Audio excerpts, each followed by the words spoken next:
Jadi ko atal lepekena ala leta boleh rilalena dosa dalam satu hari kita tidak terlepas dari dosa. Apa yang bisa menyelamatkan kita? Ilahi anta maksudi waridaka matlubi. De gaga kecuali rio renun na pong Allah Ta'ala pedi pasalamaki. Peke carana na mario pong Allah Ta'ala. De gaga wat di pakario rio pong Allah Ta'ala kecuali ada dua hal. Dua hal. Ye komelo ki na purio pong Allah Ta'ala. Yang pertama, innallaha yuhibbut tawwabin wa yuhibbul mutatahhirin. Ye komelo ki na purio pong Allah Ta'ala. Majapun na pong Allah Ta'ala, malade na purio, malade na poji, malade na cintai, yuhibbut tawwabin. Orang yang senantiasa bertaubat, pamega istighfar dalam satu hari. Wa yuhibbul mutatahhirin, bersihkan jiwa, bersihkan hati, bersihkan badan, pacingnya letak boleh rigau majai. Yeko tafigau iya dua. Dua.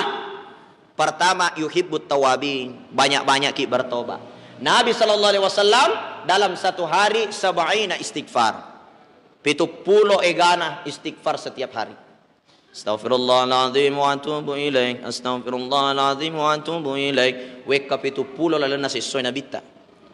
Manasa nabita degaga dosana, manasa nabita manusia paripurna, manusia suci.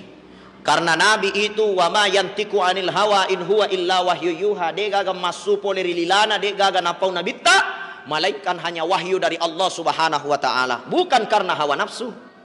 Nabi Muhammad sallallahu alaihi wasallam manusia suci, tidak ada dosa. Rasulullah adalah perbendaharaannya Allah di muka bumi. Naiknya Nabi tak denang kenapa aja istighfar 70 kali dalam satu hari. Ini umatna as-sosoki pegau dosa, as-sosoki mak bele, as-sosoki ke dosala, as-sosoki mak dosa. Naiknya kadang-kadang ya lupa istighfar, betul?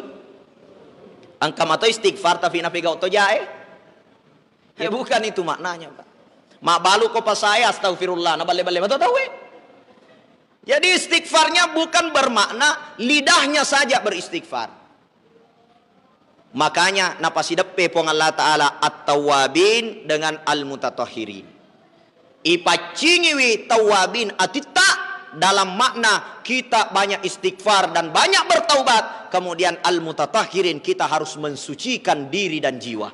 Jadi bukan hanya sekedar astagfirullah, tapi mampu menjauhi secara badan, secara zahir setiap perbuatan-perbuatan maksiat. Itulah maknanya napasidepe pong Allah Ta'ala tau kami na napojie yanaritu yuhibbut tawabin wa yuhibbul mutatahhirin.